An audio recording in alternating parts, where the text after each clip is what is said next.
Peggy 7. Oh wow, seizure warning. I Yeah. guess I have to go. You say that like There it's a should normal have, there should thing. have been a seizure warning for ears. Oh, don't you start with that. That's also way too loud. Are Put you it to, serious? Like 10 in the first place. That's still too loud, but I'll deal with it. Oh my gosh, you're like my aunt. Everything's so sensitive. Exactly. I'm a sensitive person. Very emotional. No, you're not. You're like the opposite of that. Very expressive. The very opposite. Huh. This is Sega, Yes, it is. not Capcom. Yes, not Capcom. Does Sega have Sega? That's weird. Sega should have an E3 conference, shouldn't they? Well, no, not Sega. Capcom should have an E3 conference. Capcom basically if Capcom did, they'd basically win, considering almost all of the great games that people expected came from Capcom. Yeah, It's that's really true. weird. Who owns Atlas? Atlas? Atlas. Yeah, I know. Or Altus, I don't know. No, it's Atlas. I don't know. Who owns Platinum Games? Is that Sega? Are you saying that because I thought that was like a separate thing? Someone bought them. I don't know. I don't keep a lot of like things in mind for that. Because I wanted to know the context behind like which one has which. Because I know one of them has one and one has the other, maybe. But yeah, a little story context. There's a world of dreams and a world of nightmares, and of course the god of nightmares or whatever is trying to take over the world of dreams, and the USA version makes the stakes higher, of course, by saying, and then if he gains enough power, he'll go into the real world. This is another, they've been torturing him for months, basically. Just less stupid. Basically, this kind of looks like, for no reason, this is entirely subjective and based on nothing, I'm reminded of Final Fantasy Tactics Advance. You have got to be kidding me.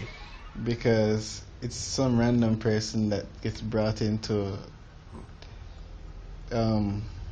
Twin Dreams. Why does the director look like a trucker? You can be both. I mean, that's true. Job diversity. How Yeah. did one thing turn into two things? What? Well, it's a nightmare. This Right? is You going to dumb. question? Oh, don't you start! Don't you start! It's This a looks- nightmare. This looks so stupid. Why would you say that? This is way old, dude. Yeah, that's true. But that's the thing. People knew how to take Son of a god damn it. Well, they took everything except my red idea of courage. so people knew to take advantage of the technology they had. This looks like it wants to. In its mind, it looks better than it's supposed to. Like it's like if Mario 64 tried to make itself look like Mario Sunshine. Just know your limits and stick with it. Sure. Anyways, the person we're playing as in this story, Clarice, has an audition later, and she has stage fright, so that manifested as a nightmare, but she was brought into Nightopia by a strange light. However, the Nightmarens, which are, I guess, children of nightmares? That's not correct. That's not completely correct. But yeah, they're trying to take over, so they steal what is called like the essence of somebody, like which are the ideas, not spelled like idea. It's IDEYA. But it turns out Clarice has a red idea of courage that they can't steal, and so she uses it to free Knights, who is a Nightmaren who rebelled against the God of Nightmares, Wise Man. So that's why it's called Nights into Dreams. Yeah. I was about to jokingly call her Nights, but I guess that's actually her name. Well,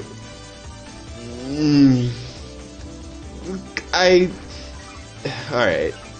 Knights does not have a gender.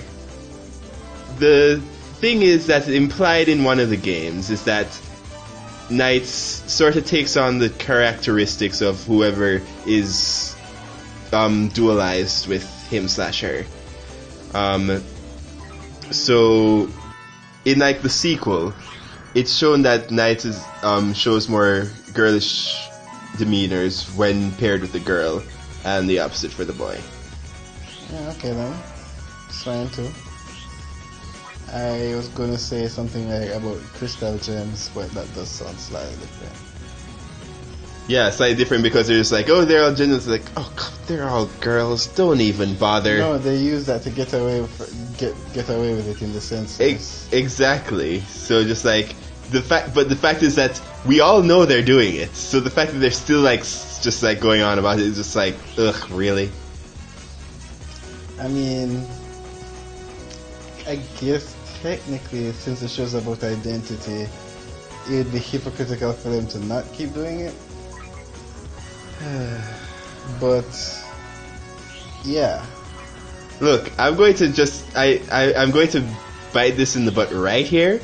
I do not want to even go anywhere close to mentioning anything about identity politics or Steven Universe. So let's think of something else. Okay then. I'll say that. Well, you already know I don't care.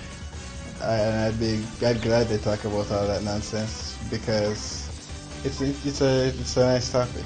No, it isn't. It's a topic of a minefield. No, it's only a minefield if you pay attention to the mines. What? You want to say that again? No, it makes sense. Really? You want to go to a bomb disposal unit? It's like the bomb's not really there if you don't pay attention to it. No, like any controversial topic is only as controversial as you make it. That's how I interpret. Because we're shifting. I guess we can shift topics to like. There's a lot of YouTubers who say like, man, stuff about controversy and they're always getting in trouble for humor. And I'm just thinking, there are loads of really edgy YouTubers that I watch that don't get in trouble for all this sort of thing. And I think it's because people look at the context. And because their fan base, don't they? Yeah, and also their fan base. Like, because a lot of YouTubers, did we talk about this last time? No, I don't think so. How so many people I used to watch, I just don't watch anymore because their content changed. Yeah, there's a lot of people who kind of just like somewhat split their fan base, and that's what caused all the drama. The issue is that while you say just like, despite your incredibly stupid minefield thing, it's sort of correct, but that's a problem that nobody actually takes into account. Hence the problem. Especially since the whole what is considered what is considered like okay to talk about or do or in some cases ignore is different from person to person with a spectrum, but of course there are extremes. The issue is that everybody wants to act like the spectrum doesn't exist when it's convenient for them, and then act like it exists when it is also convenient for them. Oh yeah, there's a lot of people who are who give themselves exceptions on YouTube. Not just on YouTube, I'm talking about commenters, everybody. Well, yeah, but I'm just keeping the scope because if we try to be broad, then we'll explode. So keeping the scope narrow to YouTube. There'll be a lot of people who are like, who do things like people. These people are so bad, and they don't apologize. The moment they do something bad, they just close up and also don't apologize and say that in their situation it's some exception, while they'll continue to judge other people for not owning up to their actions. I'm like, I'm seeing this so much on YouTube now. It's kind of disappointing. But I mean, content creators aren't perfect, so some of them are just going to be bellends.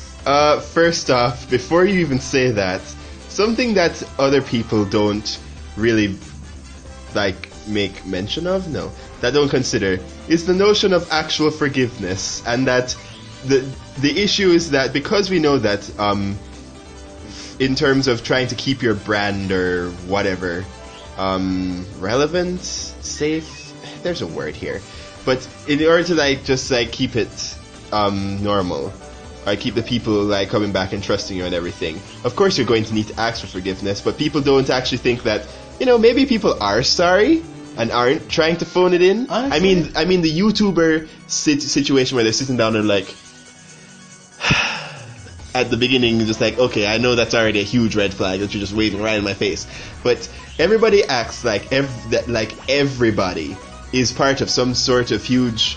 They make all their decisions based off a corporate thing. Like, they depersonalize these guys and then personalize them whenever they feel like it. Honestly, I kind of disagree with that. I think that okay, cool. Yeah, it's boss time. I feel that people are super willing to forgive anything on YouTube, because I haven't seen a single content creator that seems to have been affected by any drama except Logan Paul.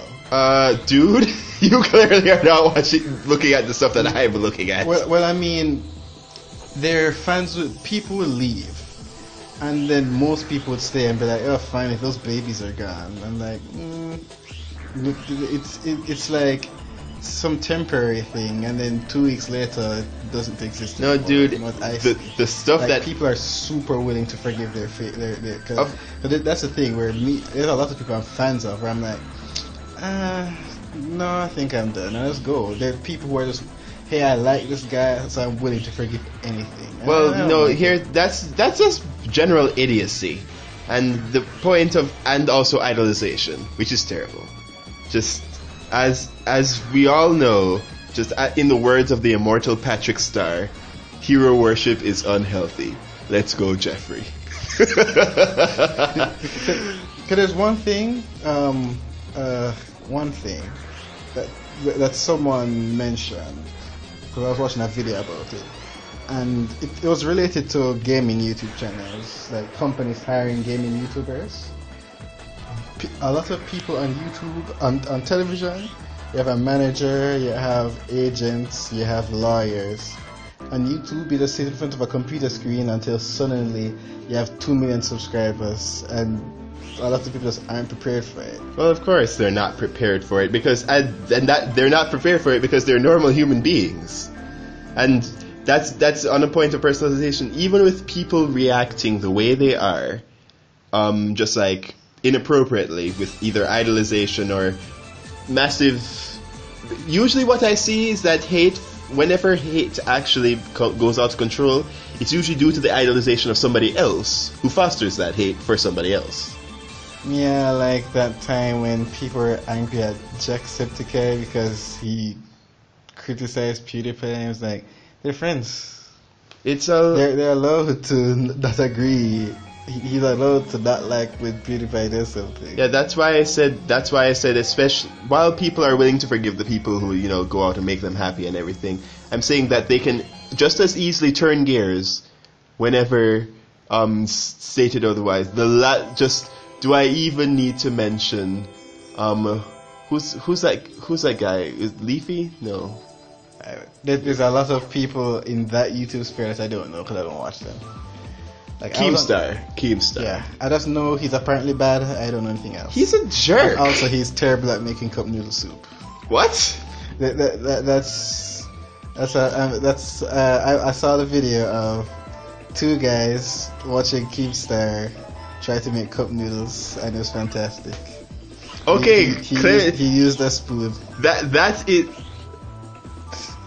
All right, that's just another thing of. Just like when we say this, like, oh, I see this and I see this, just like that's very indicative of the fact that or YouTube like, inputs are super different, even in terms of let's plays, where like you watch like Game Grumps and occasionally Game Grumps. Sometimes they go too far, and I mean Aaron. Yeah, and Brain Scratch, SGB. It's definitely like a long form constant interaction and then game reviews. Yeah, while I watch stuff like Jim Sterling, where it's like half an hour of him commenting over a game he's already played and just giving the hilarious highlights, and then he'd never go back to that game again. Or people like previously recorded, it's like 3 hours of game footage where they're don't have to be paying attention to the game. It's pretty much just a podcast like this. And yeah, that's what I prefer, because I don't know why people have their preferences. Honestly, the only downside to the stuff that I do is that every detail is, well, not every detail, but a lot of details for games that I'd want to play would be shown. Yeah, that's it. I can get impressions and be like, hey, that's cool, and not get spoiled on too much. Yeah, that's why, even though like Brain Scratch, for example, has helped me. You're so good at this game. I'm really not, because I'm only getting. What needs to happen is that you need to go through the rings consecutively without going back. Well, no, there's a time limit for how long a link stays. You can go in them in any direction as long as you keep the link, and you just need to keep adding points like constantly without losing your links, and then get enough blue crystals or whatever to destroy the jellyfish, to get the idea back, and then get to the goal before time runs out, or else you'll turn back into Claris, and then the world will start collapsing in on itself, and then you'll wake up from a nightmare. So yeah, the thing is that for example, this game, I forget if it was either SGB or Brain Scratch who played this game. I think it was SGB. They're the ones who like actually showed, because I was aware of Knights. I was always aware of Knights. I just didn't know what the actual game was about. So they like showed me about this, and so I technically got spoiled on some other stuff. But this isn't a story-heavy game. This is gameplay-heavy, so it didn't really affect me much here. But with other games, like, I'm like, okay, this was cool, but I kind of wish I didn't see it. But the fact that I saw it made me want to play the game. So it's something I couldn't really avoid. It's a bit, because like I can watch a Jim Sterling video about Mario Odyssey, because he just plays it for 10 minutes and says what he thinks. But you can't watch any of your Let's Plays do Mario Odyssey, because they're playing the whole game. So either you watch the first couple episodes, or you watch nothing, or you jump into a random episode near the middle and see what's going on. Yeah, I wouldn't do that, because Brain Scratch is currently playing Mario Odyssey, and so I just like, well, I guess I can't do that now. There have been, especially with the whole stuff with the Switch, there have been a lot of things where people have just been playing, like God of War. Because I expected God of War to fail. Yeah, I was like, oh, they're going to chase some over-the-shoulder trend. This going to be some failure. And then suddenly it's the greatest thing ever, and boy memes are there forever and ever and ever. Yeah, I guess it was much more combat-heavy than anyone expected. Yeah, and the story was actually good, and there's apparently really good character development and stuff like that. It was like, okay, yeah, I'm pleasantly surprised. And so I haven't actually watched anything, but this was back in the era, for example, where so a lot of people were playing Breath of the Wild, and then I was just like, okay, I can't spoil myself on this. And then a lot of people were playing Odyssey, like, dang it! And so a lot of people I just had to straight up ignore for weeks. I can spoil myself on Breath of the Wild, but only on certain things. Like, if they're in the middle of a field or in a dungeon, I'm like, yeah, you can play this game 50 different ways. So yeah, but because I know I can play it 50 different ways, I don't want to even see one. I want to just be there and just, like, have that experience. I guess that makes sense. But stuff like, say, tones, the thing is that, from what I hear, for the previously recorded Breath of the Wild review, they're saying that it's a very big map, but they actually put landmarks everywhere. So there'd be one part of the map where like a giant skeleton or stuff like that is like, hey, I guess that's something I wouldn't want to be spoiled on. So there are some points where, yeah, I need to be careful and getting spoiled. Also, something I like about Nice is that even you're basically stuck on a certain plane every time. There's like different courses after you free an idea and go to the checkpoint. So it's basically the same place, but you go on it on different planes every time you reach a checkpoint. But if something is technically on a different course plane, because this is technically all 2D, except, in the weird parts like this. Go shut me up immediately, huh, Knights? But the thing is that when if you see something on a different plane than where you actually are, if it's close enough and you paraloop, which is surround something in a circle, you collect all things in that circle. If that thing is still technically close enough, it can be caught in the paraloop, so you can still get the points from it. And since those things respawn every time you pass the checkpoint, the checkpoint hut. I know that's not what it's actually called, but bear with me. Since those things like respawn, you can just get a ludicrous amount of points if you really know what you're doing. This is one of those games where just like speedrunning it, or no, it's not even so much speedrunning it, because technically you could speedrun it by just like getting 20 orbs quickly and then going to the jellyfish. But doing well at the game just like is absolutely beautiful, just like watching it. It's not a speedrun, but just like because it's a point system. But I forget which game, if it was this or the sequel, where in order to progress to either the boss or the the next level, you have to get a C or above. I was about to say, getting a C specifically sounds difficult. Yeah, so it's a C or above, and while the ranking doesn't exactly tell you sometimes how much you've screwed up, because like for example, I got 3 C's and a D. That looks like it's going to be just like C just normally, but there are times where I got 2 B's and 2 A's, and they didn't tell me exactly how much each was cost by the point requirements. So I got a B instead of an A, and I wouldn't have known exactly why. Right. It's not, as I said, this is my first time playing the game, so I'm doing relatively well. That's despite good. Constantly running into obstacles just as I say that. But yeah, it's something where I feel it's doable as long as you really just don't hit too many things at once. Make sure that you don't go into the checkpoint thing too early, because you can technically destroy the jellyfish and just pass the checkpoint to respawn everything to get more points. Before the time limit runs out. And you also have to make sure, when you can help it, never ever let the time limit run out. Once it does, just restart the level, because that's almost an automatic F. Okay.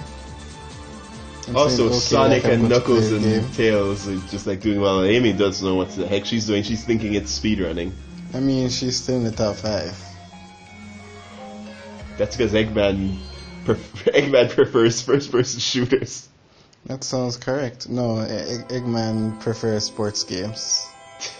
No, he takes he already. Why would he do that when he's already a master athlete? Because he needs to practice. Ah, dang it! I can't walk 2 meters in this neighborhood without getting robbed. Sounds like Jamaica. Let me think. So E3 now? Wait, what? Oh, right, that. Sure. Do we have anything to say about post E3 actually that we didn't say before? To be honest, when you mentioned it, I thought you had a whole lot of things to say. So I don't have much. Why is the ground? This stage is called Illusion, so just like there's some illusion stuff later, but now just that's the ground technically moves where you do. Okay then. Okay. So forget E3, Smash Bros. Right. Where apparently like the system is so changed up now that everyone's actually excited, because it's like everybody got buffed. I hear. Like, well, okay, I don't mean that officially, but like the fact that Kirby eating so many like projectiles now is like, oh, well, I'm gonna start playing Kirby again, and now Pikachu's apparently faster or something, and just there's a lot of new stuff that I'm like, you know what?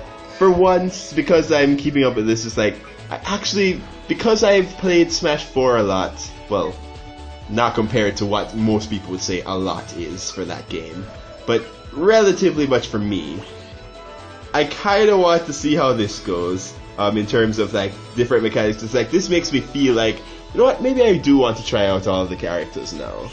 I mean, I would have done that anyways if I owned my own Smash 4 game, but, you know. Yeah, I want to try not every character because I see no value in me trying to play as Fox, Falco, Wolf, Sheik, people like that. So yeah, I used to think that. Well, I think I know characters that I'm not gonna have fun with, which is why I tried Shulk anyways, even though he technically is like. Because usually what happens is the realistic characters I don't play.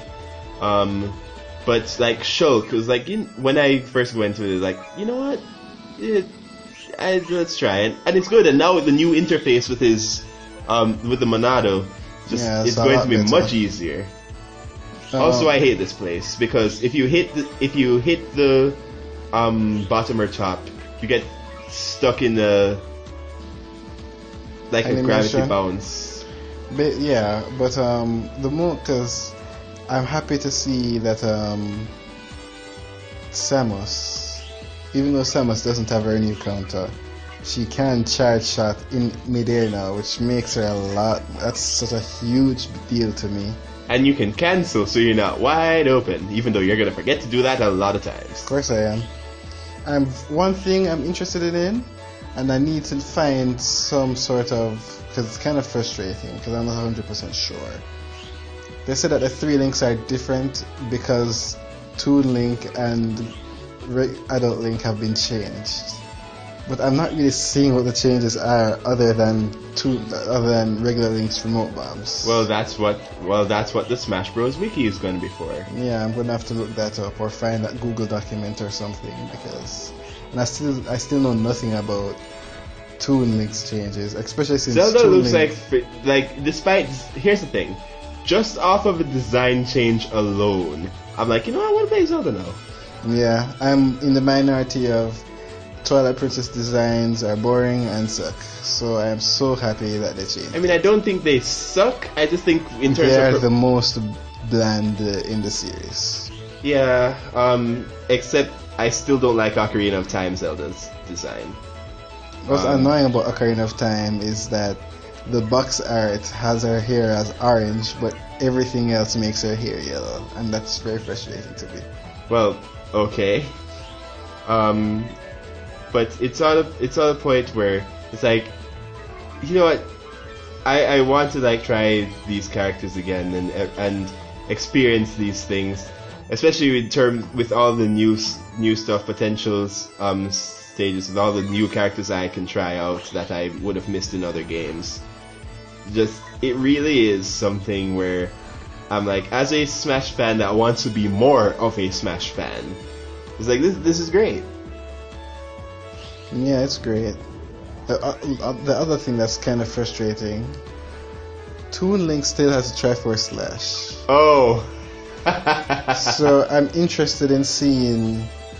My guess is they'd actually have the courage to give young Link a Majora's Mask Final Smash. You say that specifically because they started associating it with Majora's Mask thanks to the Hyrule Warriors?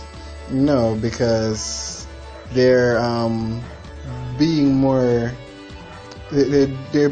individualistic with the Final Smashes and the characteristics in overall. Like they're making points of all the Zelda people are separated by game now because Link is Breath of the Wild, Young Link is Ocarina of Time, Zelda is Link Between Worlds, Ganon is Ocarina great of design, Time. by the way. Yeah, love great it. Design. So they're all like they no longer feel obligated to make everybody be from the same And game. Samus is Crunk. For some strange reason, Samus isn't her Samus Returns design, but whatever. But yeah, so it's just like I love the fact that it's like a joke. By the way, yeah. So the rings are in the mirrors now. I love the fact that it's a joke, but at the same time, it's true. Where people on the outside, like the more casual fans, are just like, man, people are going to be kind of mad about Samus like breast reduction for muscle thing. Meanwhile, everybody's like, what have they done to Snake?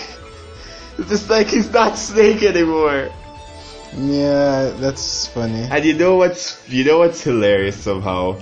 I actually do care about that. For some odd reason. I was just like, why? It was like a funny thing. It was just like a funny little thing. I think because the art style seems to be going closer to Brawl in that it seems more realistic than Smash 4. But Snake in Brawl had that huge butt. Yeah, maybe it's supposed to be the midpoint between Brawl and Smash. Yeah, I hear that in terms of art style when they're comparing it. It seems like a midpoint between Brawl and Smash 4. Yeah. But that brings me to hate those fact things. That brings me to the fact that in terms of, well, I won't say like style, but with all, wait, did I get it? Oh, right. I've completely forgotten what I was going to say. Big surprise. In terms of style? No, I think I was making that up to try and like jog my memory. Hi, Jackal. Huh. Well, in terms of style, I really like it. Yeah, that's super helpful. He It's- reminds me of a Rayman guy. Yeah, he does. It's interesting that Ice Climbers are together, the Pokemon trainer characters together, but they still kept everyone Oh right, my separate. boy Ivysaur. Yeah. Oh, it's just like now we could finally have some fun again. Yeah, some fun. Well, I mean, I like how people playing Smash. It's not like Brawl where I'm only good with 2 people, so. Yeah, it's Smash 4 where I can be a villager and troll. Right. Even though, well, I would say you're unsuccessful. It's more like you're less successful than you want to be. Yeah, no, I'm more successful when you're not around. Like, Apparently. consistently. It's weird. So, apparently. But, yeah, there are only technically 3 levels for each character in this. The 4th one is shared between characters. It's like Brawl. No, not Brawl. It's like Mario Kart, where the more player characters enter the game, the harder it gets for some reason.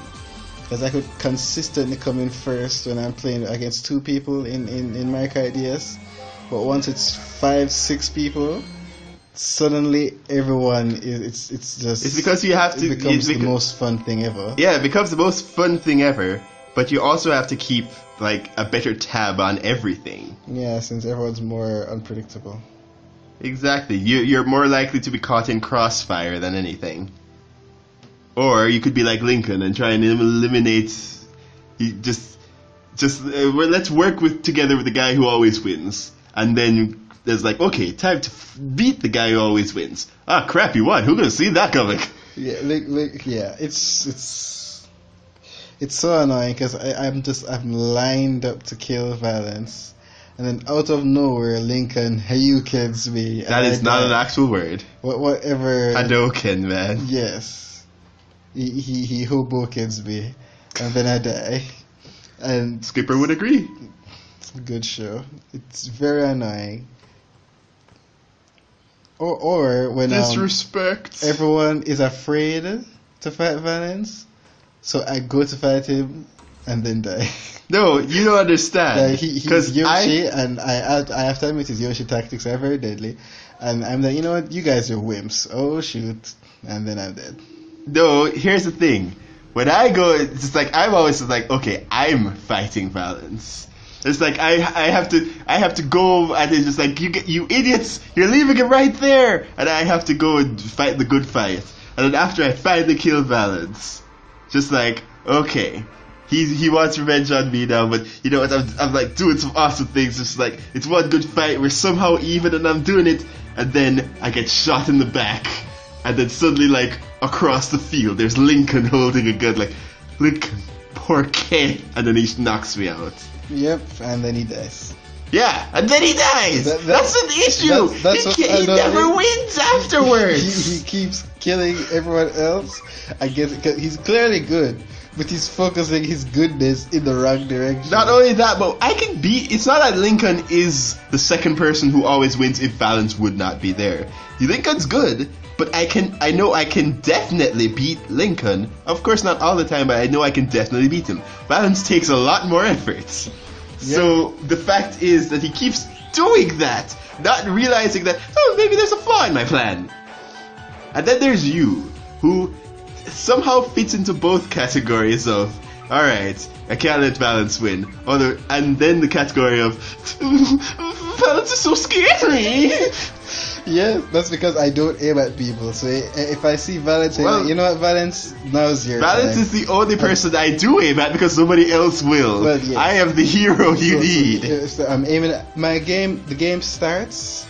The games. Well, before you say that, because I feel like it's a soft thought. No, stop talking. The game starts, and what I do is I immediately dodge away from the person closest to me, and then I you know what.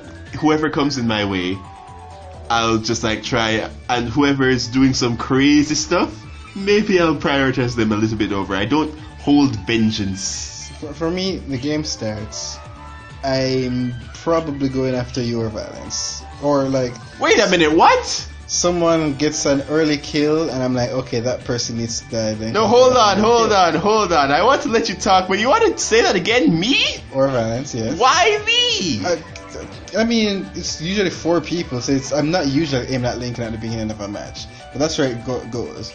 I'm usually sparring with your Valence because, it's fun. So a question. Yeah, I know fighting with us is fun, but a question. If you know Lincoln's going to pull that crap, why not go after Lincoln? You need to make me finish my statement. Okay. I start the game. Yes. I'm fighting your Valence. You and Valence usually get an early kill. I'm like, time to equalize this.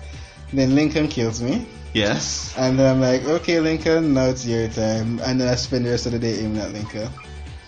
And that's how every Smash Bros. Thing goes. No, near the end of the day, Valence takes out Yoshi, and I'm like, I'm aiming at you again.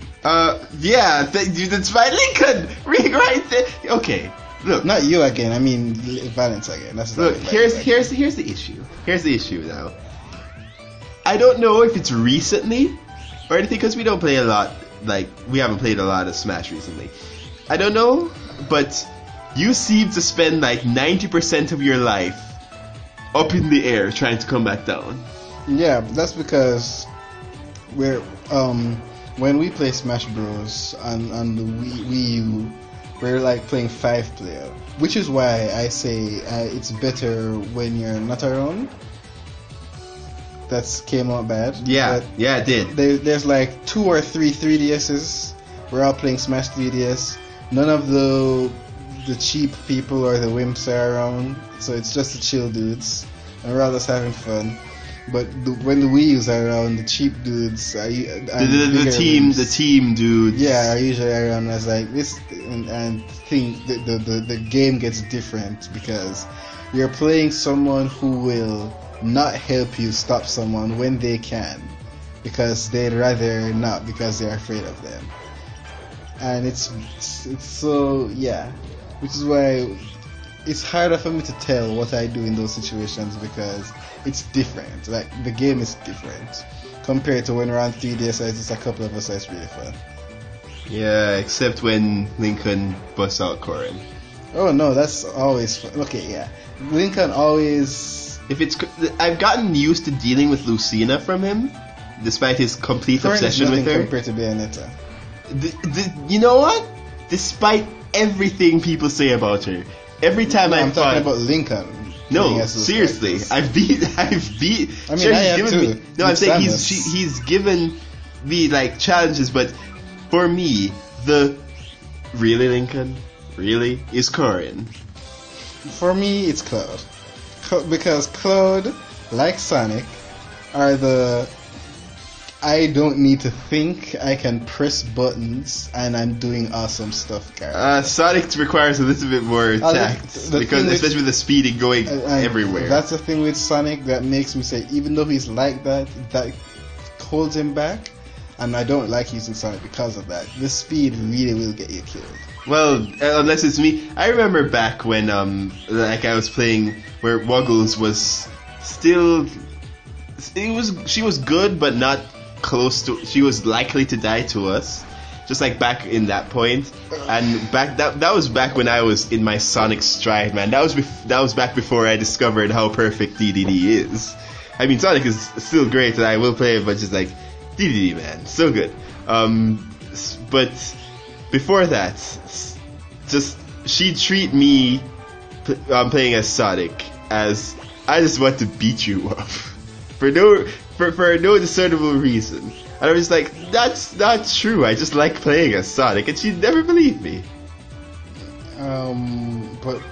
Yeah, basically, I don't really have a problem when he plays as any of the DLC characters. It's annoying when he plays as Corrin, but I also play as Corrin, so I know. Yeah, but you also fail as Corrin when you're around. Seriously, what is that supposed to mean? Like I said, it's just because when you're around and we're on the Wii U and it's 5 players and cheaper people are around, it's a different experience. So I had something I wanted to say about characters, Lincoln. I think I don't remember. Wow, I am missing everything. There's a current like sweeping me in that direction. Wow, that was like almost a complete failure there. How much did I get for that? Well, good enough. And then somehow that ends up with a D because the school system sucks. That sounds like education. Yeah, I don't want to talk about this woman at all. So long, lesbian Bowser.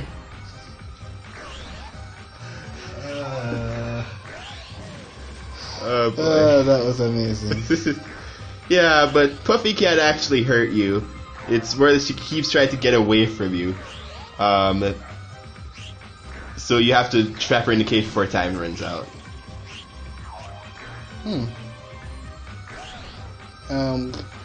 Anyways, so yeah. What's wrong? What's wrong, Sphere? Getting Stevie in here.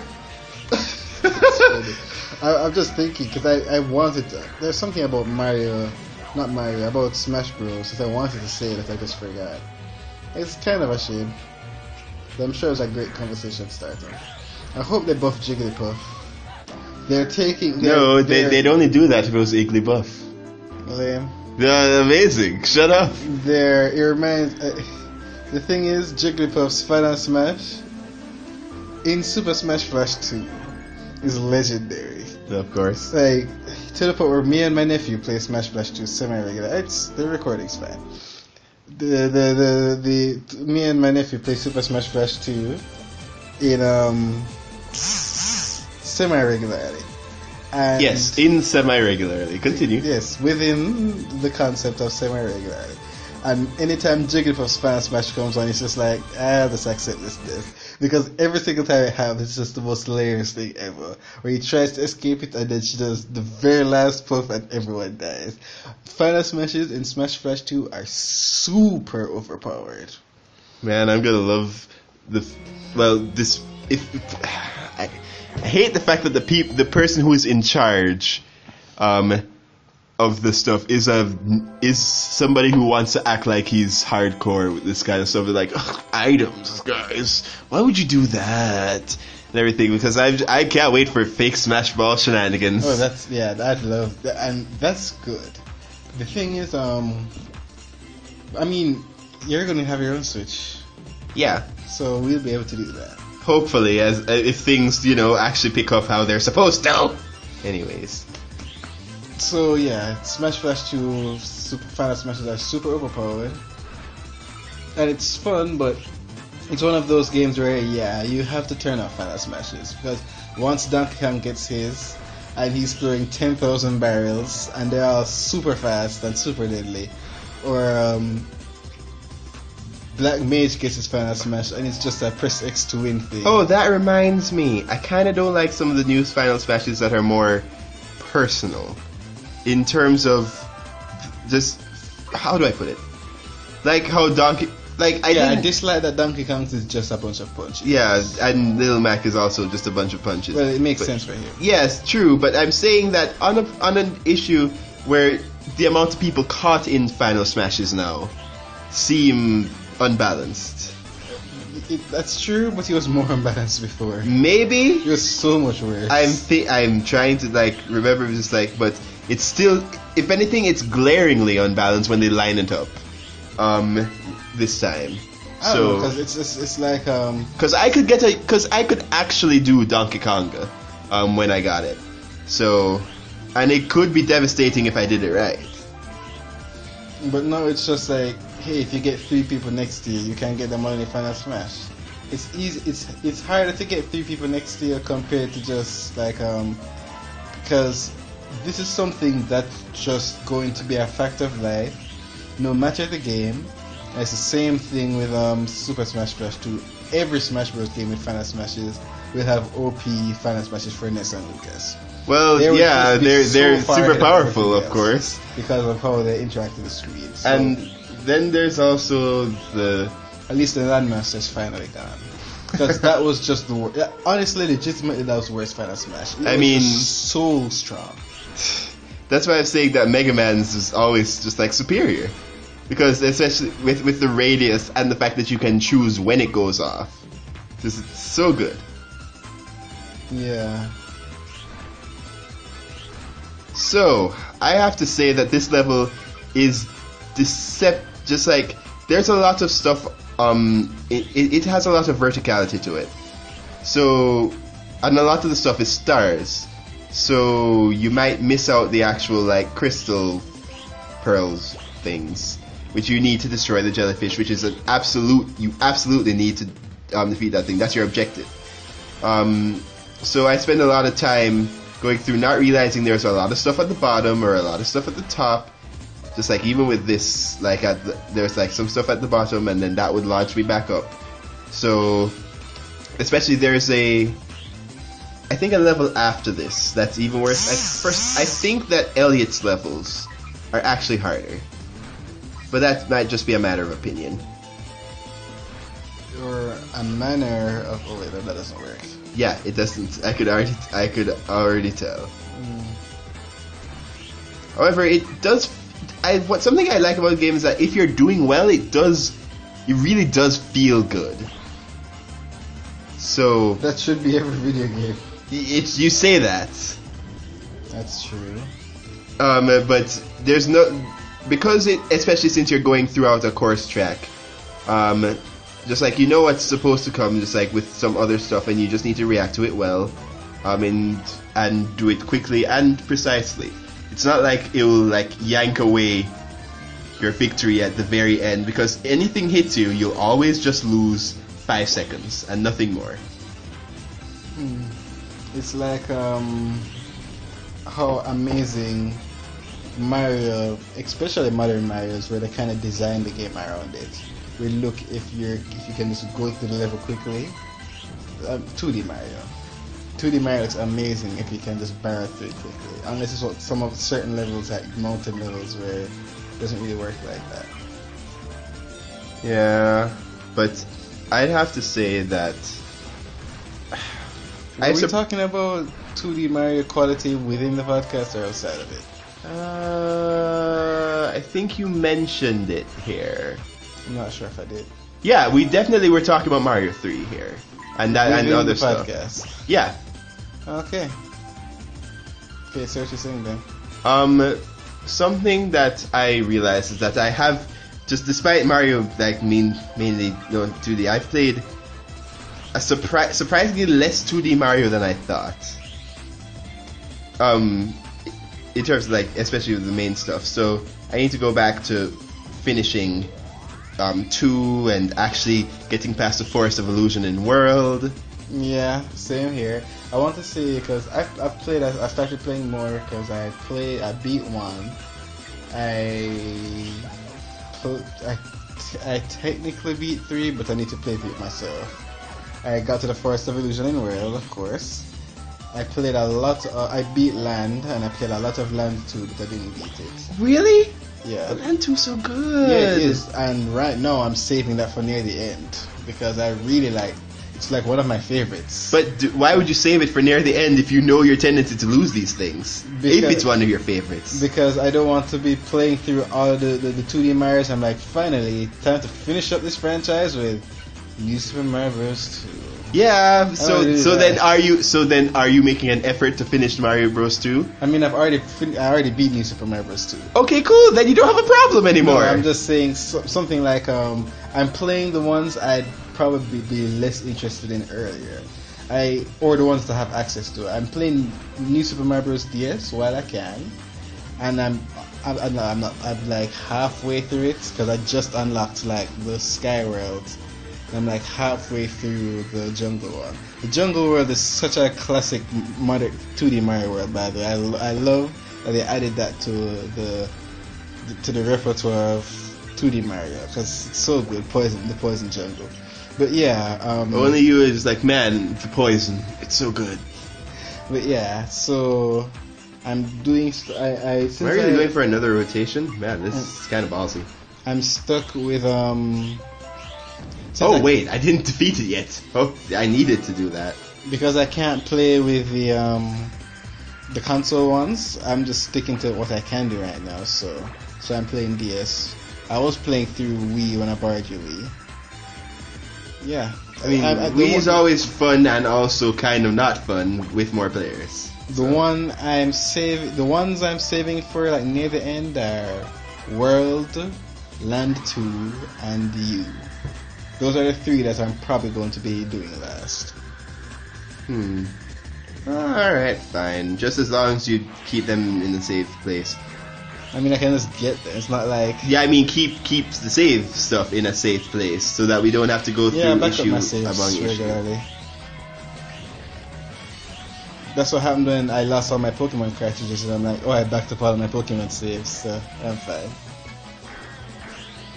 I didn't quite get this boss early. What you need to do is boost into the stuff that he lights on fire. Because there are crackers in there and going to go off. But you have to hurry up before they actually do go off and home into you. Because I thought, just like, why aren't I destroying these things? It's not working. But it's only after they're being lit on fire and you need to coerce him to move. So the Knight's bosses are more puzzles than anything.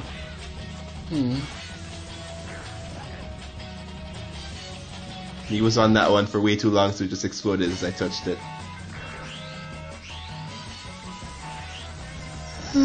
Man, I was not doing well here. But the thing is, he's defenseless after you destroy all but one.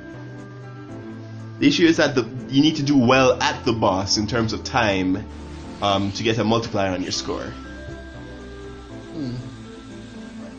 Like the first boss that we did, there's actually a really quick way but really hard way to beat him in one power loop. So you can get like a 2 times modifier on your score that way. It's honestly sort of weird on that.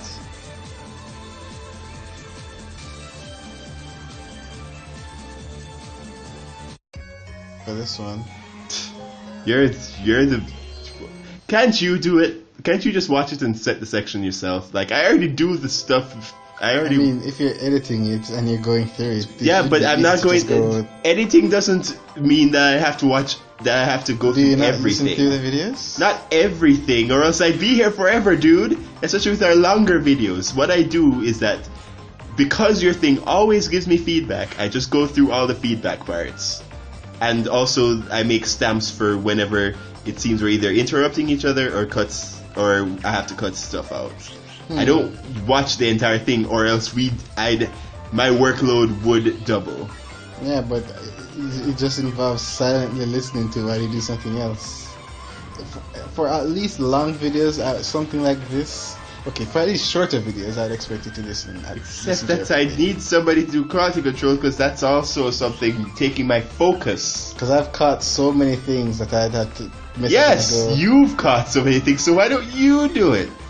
Yeah, because I don't want to spend 10 hours of my life listening to this stuff. Oh, so when you need to spend 10 hours of your life doing it, it's suddenly a problem. But when I do it, oh, dude, suck it up. Yeah. It's not like I'm doing a million other things. Yeah, I don't know. Because you're editing it, I think it should be easier for you to do that. Okay, so if you're not going to listen to everything, you'll still be getting like general moments in the conversation. And I cut them out. To say, at this point we're talking about this, at this point we're talking about this. Yes, but not enough to put a time stamp as to for starts. Even if you're not putting a timestamp, just a list of stuff based on the topic changes. That can't be hard. I guess not. Still, that's just another. Phew! I've convinced him. I guess I don't have to do any more work. I mean, this is once a month, so it's not a big deal. That's why I could do it. Yeah, it's why you could do it, but you refuse to. Anyways, more on my hectic life. I was going to try and make something of like my modern life, but like technically any sort of life right now would be modern, unless you're Amish or a savage. So yeah, Pokemon. I just got the inspiration to talk about Pokemon, and I don't know why. You're on a fly swatter? A rail cart that goes way too fast for me to fully control where what positioning I need to be in to collect everything correctly. So the Hoenn region. You know, I was disappointed that that we didn't get, because I was thinking, oh wow, fully 3D tram, that sounds awesome. Oh, it's just a cutscene between the two exits. Actually, no, it isn't. Don't we see like you going up the side of the mountain? I forget. I haven't played Alpha Sapphire after I beat you know Steven what? for a bit. I'm going to boot up my game right now. Are you serious? To go check if there's a tram? To go check if you see there's a cutscene with the tram, yes. And we'll have to close out of Terraria. Okay, I completely am down with this plan. Who cares? What do you mean, who cares? That's exactly the attitude that I'm telling you not to have! I mean, I play enough, I've saved enough in Terraria that if I didn't miss much. I'm at the point where I've done most everything, so that I probably didn't miss that much if I didn't save. But yeah, while I search that, let's do something that's not me being cynical about Pokemon. So, whoa, I am running out of time here. What region? Where do you expect? Okay, cool. Where do you expect? And this should probably be its own video, actually. Like there are a lot of things that should be its own videos that we haven't gotten to. But like very cliff notes. See, what do you think the next region is going to be, in terms of like if anything, if specific as locations or just like the environment? To be completely honest with you, I never even considered thinking about that. Oh, because I've been thinking that it's probably going to be somewhat like Sinnoh. Actually, no. I used to think that it was going to be like Sinnoh, but since they're probably going to remake Sinnoh in Generation 8, that's so distracting. Since they're going to remake Sinnoh in Generation 8, they probably don't want to have two alpine regions, one after the other. Like two mountainous, snowy regions in a row. Actually, no, they're fine with that because they did Alola right after Hoenn. Well, yeah, that's true. So, yeah, my guess is that we haven't had one of those snowy mountainous regions in our... Well, technically Kalos is... Okay. So, my guess is that's going to be a desert. They already did that in Colosseum. Yeah, but that's not a main series they region. really need to make that interesting then. Yeah, it'd be like Oasis. It'd be like Yeah, but I know caves. Oasis and I'm sure because there are many different types of deserts. I'm sure they'd be able to find a way to make it interesting. Modern gaming has told me that nobody knows how to make a correct desert, except in very specific situations. Because almost every desert, just like is desert level, is boring and looks way close to the same. I mean, of course, there's a reason for that, but I can barely think of any actual desert level where I was like, you know what? Wow, that was actually pretty great. Mirage Saloon. You know, you're right, and that's from Sonic. So ha! I guess yeah. Okay, I'm at the tram. This is do or die, guys. The cable car is ready to go down. Would you like to get on board? Yes. Oh, you played as the boy. Hoenn is one of those, because there are a few regions where, yep, we actually do get a cutscene. Okay, that's fine then. Here's the thing. I liked Brendan's design better when the hat covered all of his hair. I agree, but I also like Brendan's design more when he actually looks tan. Even though that technically means that May is the main character, because Brendan's tan because he lives in Hoenn, while May isn't tan because she just moved from Johto. Yep. Oh crap! I'm running out of time. Oh wow. This tram just keeps going and it took too long.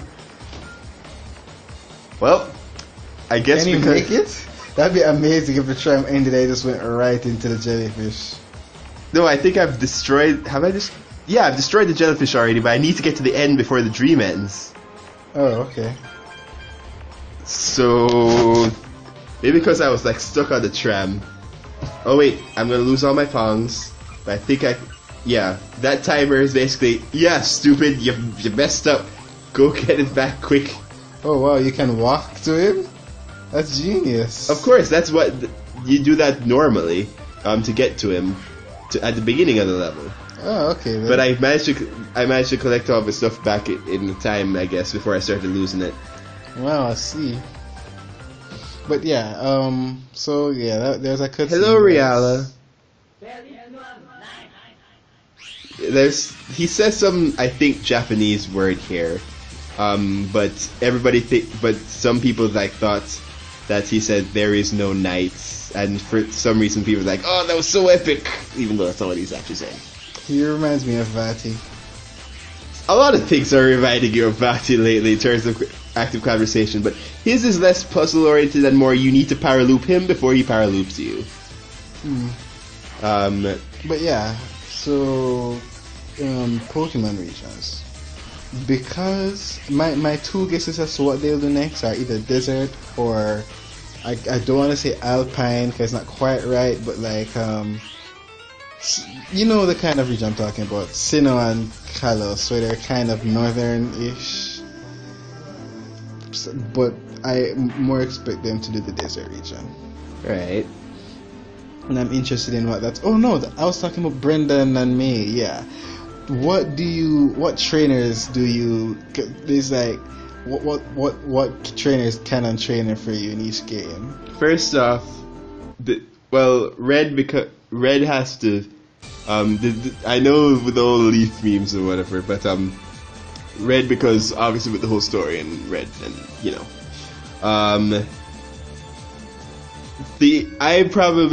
I think you disagree with me on this, but I actually like Chris more than Lyra. Yeah, I disagree. Yeah, but hold that thought for me because this is actually very important what's coming up.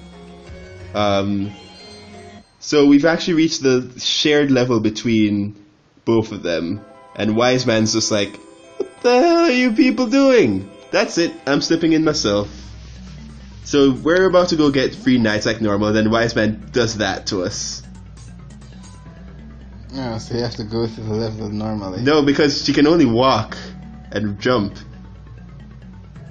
But eventually, just like by believing in herself, she realizes that Night was only a conduit for her, and that she could have done this herself the entire time. So basically, all of your deaths are pointless. No, it's the situation that makes her believe in herself to be able to do this, where she cannot get to Knights. She absolutely cannot get to Knights for help. So she has to do this herself. There's no other choice.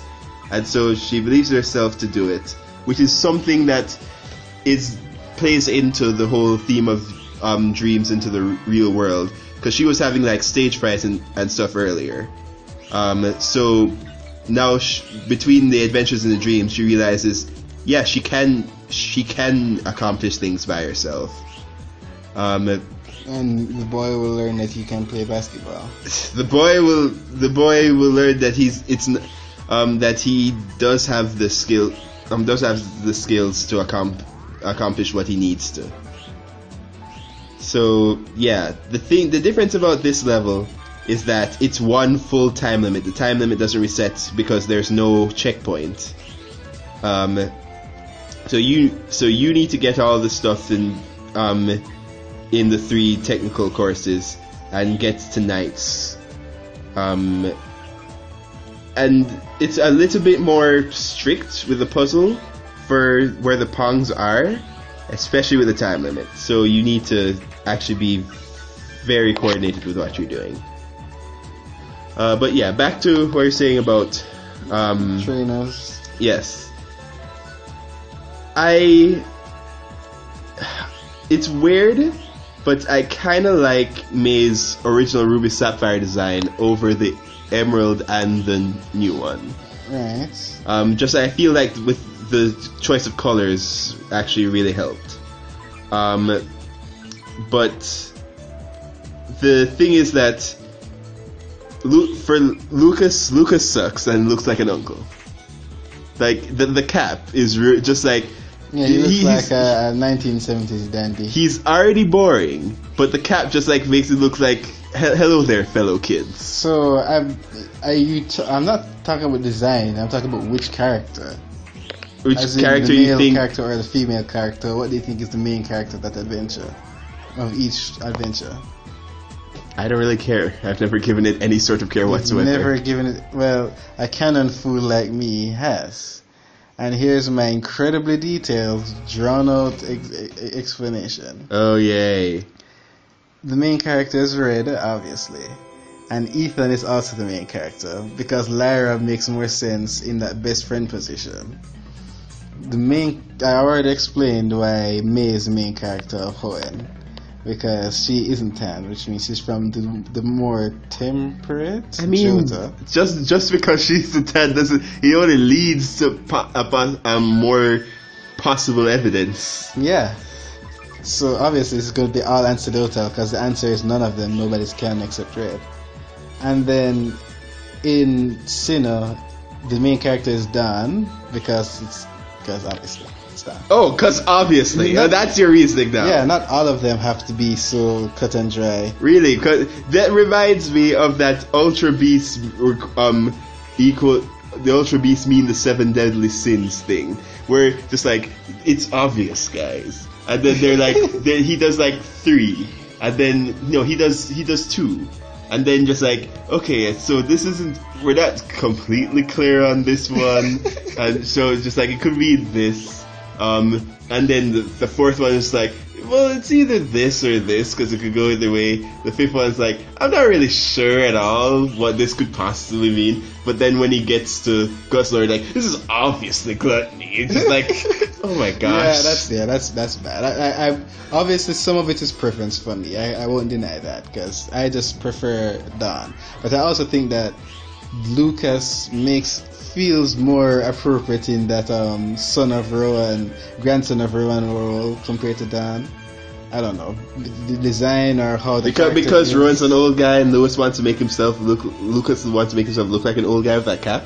Yeah, I mean that could be because I remember playing as Lyra once in Heart Gold and Ethan just felt so weird in that secondary character position. It's the same thing. Dan just looked so weird there. She seemed obviously, I don't know, but she seemed to be the main character for me. And that's Sinnoh. Unova, it could go either way.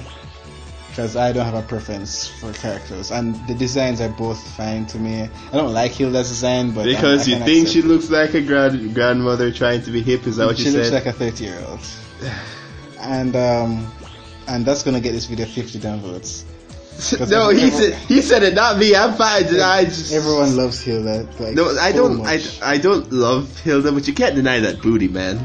But at the same time, Rosa is clearly superior, and I will not have you say otherwise. Yeah, which is why obviously the main character of Black 2 is Rosa purely because of preference. Hold on.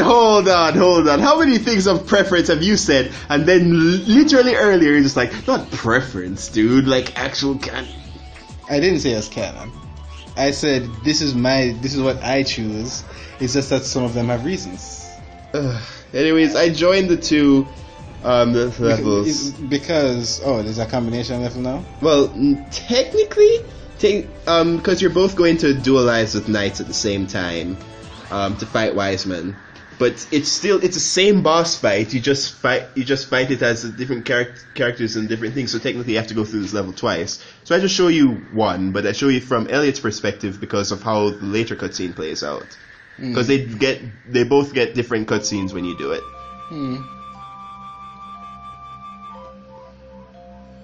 Oh hi, didn't see you there. But basically, yeah, it's another like. Callus is also one where there's technically nothing really making either one more likely to be the main character. They're both equally likely to be the main character. So I haven't made any decision with that. Even though I do prefer Serena, but not enough to say, yeah, I'll go with her. So that can be in the ether. And then obviously Moon. She's in 90% of the promotional material and trailers and stuff like that. And I just prefer that character. Well, as I said, just in every the only generation where I technically, God, I hate these tornadoes because I never get the actual positioning correct because of how circular the stuff is. But the only character where I technically would prefer is Hoenn, because May's hair looks like she just has some salad forks just like jutting out, and it's kind of stupid.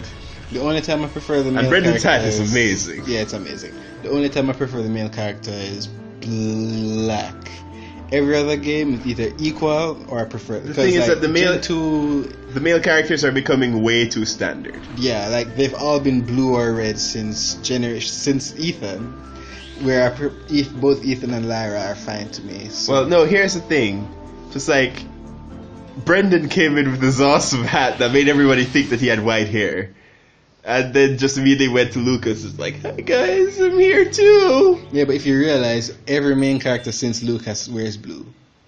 Yeah. It's to the point where it's kind of distracting. It's like, you see all of them together and say, oh. Yeah, so, just like, we need something, because I know the whole the fashion world is biased towards girls, but it's just like when you get like Dynamite stuff like Rosa, it's just that design is so much better than anime here, and that's also the thing that gets me.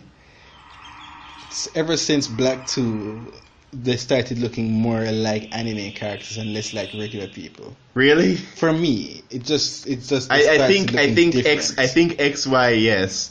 But the Sun and Ultra Sun, no. I have to look at them again. And plus, Pokemon's design is based off an anime, so why would yeah, I know. But his hair, the Black 2's hair is just something else. That's true. And also, when the rival has, you got to have blue hair, and his weird design. So, look at Gary. You're forgetting. That's true. Well, his hair isn't blue. Do you see how you could cut somebody's eyes out? Yeah, but it's more egregious when it's blue. When it's a weird color, it stands out more. No, here's the thing. You saw the color wheel thing for Japanese where it says that unless it's very exaggerated color. Yeah, blue kind of stands out for. No, I'm saying that unless it's a very really vibrant, exaggerated version of the color, blue is supposed to be analogous for just like black hair, but they felt like black hair was just too yeah. So that's usually what happens.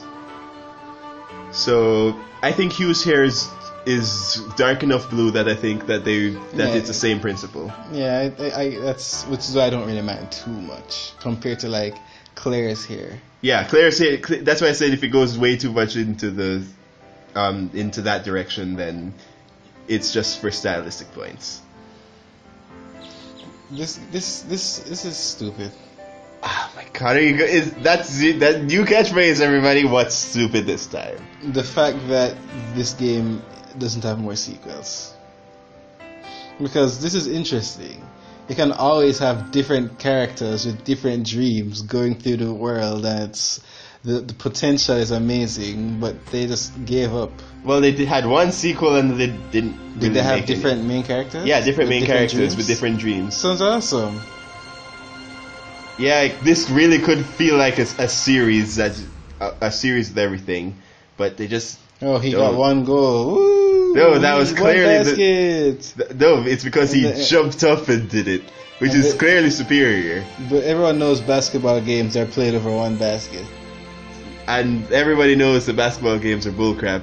I actually know that's not true. That's only because nobody ever actually passes to me. 3-1. He was alone facing like 3 people. No, he had other kids. There were people on his team? Yeah. They were showing at the beginning. What? See, that's one of them.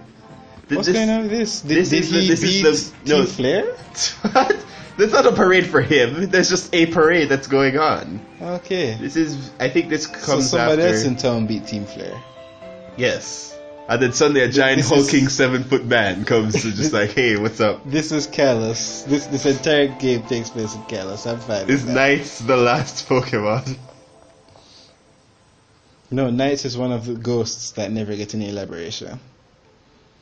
Well, I mean, man, remember when people lost they're like, there's a ghost in Phoebe's chair. Where's that gonna go? Oh, that was just no. Of course, that was going to be a lore thing. Why would people think that was a lore thing? Pokemon fans, after years of disappointment, they still expect lore to be explained. I mean, in certain cases, sure. I'm still so angry we get nothing about the unknown and Arceus. That's my big thing. Everyone has that one thing. They're like, man, I wish Pokemon expanded on it. And for me, it's that. And I'm sure for you, it's Ultra Space. Yeah. Also, this makes things sort of ambiguous. Yeah, this is weird. It's like, wait, so were they dreaming? Because they actually do meet, like as shown in the Christmas special. But I don't know what this is supposed to mean. If this was all a dream, that means that they accomplished their goals in their dreams, and that didn't really mean anything. So like that would go against the core points of the game. So I guess it must be just for stylistic points, or it could mean that they can meet each other in a dream from now on. Or it could mean that it's intentionally ambiguous, so that we can interpret things in our own way. Sure. Okay. And now it's time for a 90s Christian show end song. These are the end credits. Crap, you're you're kind of absolutely right. Even the CGI, everything's flawless. Well,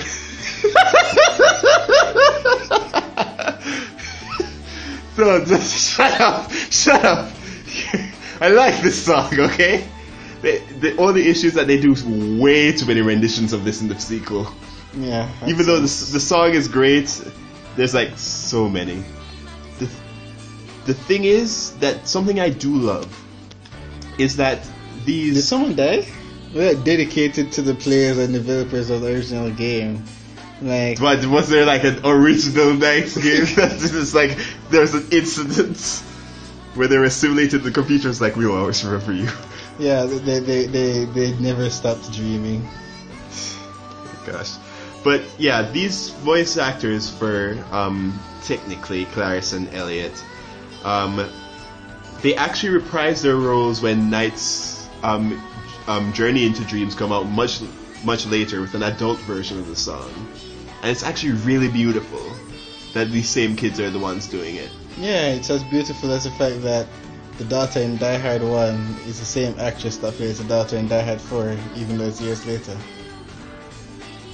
It's like, that's cool that they brought back the same daughter to get kidnapped. Okay. That wasn't really going where I thought it would. that being said, among other things, I really would like another Knights game. I think that Make a sequel called Days. I waited until the very end to do that joke.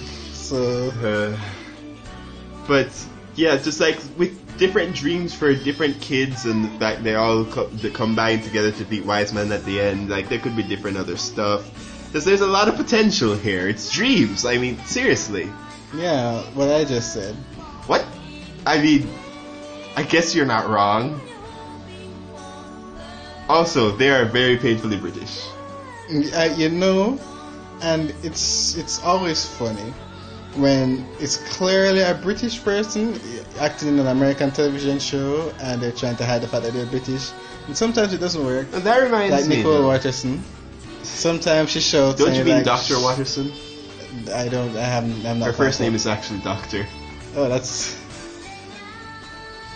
Yeah, it turns out that she just refused to acknowledge that, and so went by her middle name, Nicole, this entire time. Oh, so basically her parents wanted her to be a doctor so much they named her doctor. Yes. I know. I love that I could correctly guess that. Oh man, that's a weird thing to bring in on like season 6. Oh gosh, it's season 6. I haven't caught up in so long because I haven't caught up in anything Cartoon Network because I've stopped watching Cartoon Network. Yeah, instead you're watching PBS Kids. Exactly. Well, no. I wish I could be watching PBS Kids. Yeah, so you can realize that Cyber Chase is of lower quality. Oh, I've said this before, not on video, and I'll say it again on video. The only cartoon I've ever stopped watching because of art style is Cyber Chase. Like Ben 10 changed its art style or animation, Be Cool Scooby Doo, Fairly Odd Parents went to Flash, I don't care. Suddenly, Cyber Chase, completely unwatchable. Oh, that reminds me. Well, I was watching episode 1 of Johnny Test, and then I was just like, saw this stuff like, they're moving around a lot. Like, I'm trying to like think about later episodes and like, they're really in a lot of static positions if I think about it. So with the easy Flash stuff now, it's like, wow, that's actually completely true. Yeah, I mean, because that's the thing with Fairly Odd Parents, where ironically, the animation became like quote unquote too good. Fairly Odd Parents' animation was very static before. But once you realize, whoa, we can make these characters move, they're like, you know what, let's make them move. And they made them move too much, where ironically, if they cut out a lot of frames, people would have probably been happier with it. That reminds me of Danny Phantom, which every fight, and I do mean almost every fight, it's like, enemy blast something. Danny's like, let me stop here and evaluate the situation. Ugh! And I'll say this again as well.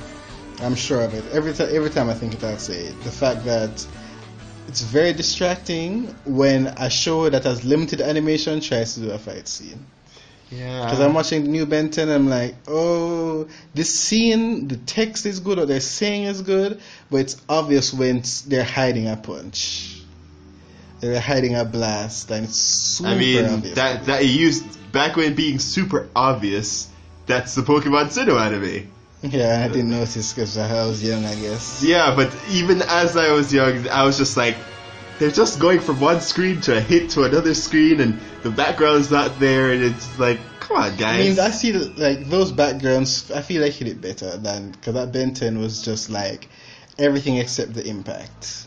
But not as bad as Powerpuff Girls. Oh Jesus! Where that is bad just Powerpuff bad. Girls. Like they've successfully made an action cartoon in Ben 10, not to the best they can, but that Powerpuff Girls is just I just don't like it. Well, that's the end of our podcast. So yeah, the last episode. I was going to make like a quip about certain scheduling issues, but I don't want them to know.